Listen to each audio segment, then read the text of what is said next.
হে পরওয়ারদিগার আল্লাহ, তোমার করুণার কোনো শেষ নেই। তুমি যাকে ইচ্ছা ভালোবাসো, যাকে ইচ্ছা ভালোবাসো না, কারণ তারা মুমিন হতে পারে না। যারা মুমিন ব্যক্তি তাদেরকে তুমি খুব কষ্ট দাও। এই কষ্ট সহ্য করা খুব কঠিন। চারিদিকে যেন গলা টিপে ধরে আসছে। কি যে কষ্ট!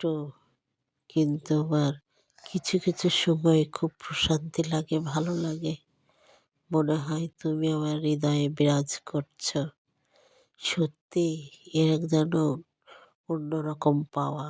এ পাওয়া তো সবাই পায় না। হে আল্লাহ, আমার কাছ থেকে এটুকু তুমি ছিনিয়ে নিও না। আমাকে আরো তোমাকে তোমার কাছে যাওয়ার তৌফিক দান করো।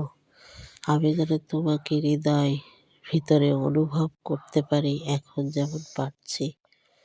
বাস্তব এটা সবার হয় না। এক অন্যরকম পাওয়া, যা কখনো কাউকে বলা যাবে না। এক অন্যরকম অনুভূতি।